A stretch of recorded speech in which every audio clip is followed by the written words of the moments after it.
Me a bunny to attack, a booster, a deposit my boss, a better now. Abi arake musadziye kuvara mumaziso yakabuda izvi zvandituma kuti nhasi ndikuimba apana chekumirira bebi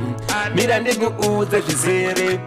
ndaifira pete kana iwe usipo ndaipera izi fanika sipo but right now ndakufila bo baby girl kana uripo ndaifira pete kana iwe usipo ndaipera izi fanika sipo but right now ndakufila bo baby girl kana uripo ndakava ndiri bhanjela bebi ndiri 1 nasi tava 2 tava chunu 1 kana mumba mangu ndinochema 1 love pose pondoshanda ndichashandira iwe bebi umuhle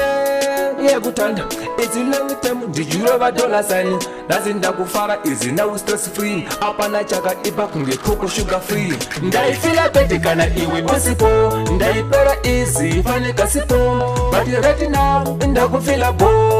baby girl kana uripo ndaifila pete kana iwe usipo ndaipera izi fanika sipo but right now ndakufila bo baby girl kana uripo mudhoni wavapo baby ini ndakafara kana hama dzangu dzose dzakapemberera baby nekuda watokosha kunge ngoda endi wakanaka usina kutopoda ndiwe wazvichinja kuzvivhura nekuvhara nekuti nhasi unovondidana baba ati kana baba shembe zvatoteka kuti mbembe awacha now abi arake ndaifila pete kana iwe usipo ndaipera izi fanika sipo but right now ndakufila bo baby girl kana uripo ndaifila pete kana iwe usipo ndaipera izi fanika sipo but right now ndakufila bo baby girl kana uripo ndakava ndiri bhanjela bebi ndiri 1 nasi tava 2 tava chunu 1 kana mumba mangu ndinochema 1 love pose pondoshanda ndichashandira iwe bebi umuhle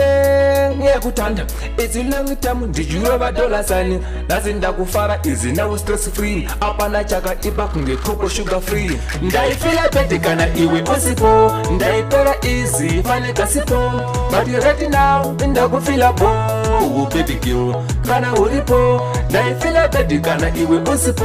ndaipera izi fanika sipo but right now ndakufila bo baby girl kana uripo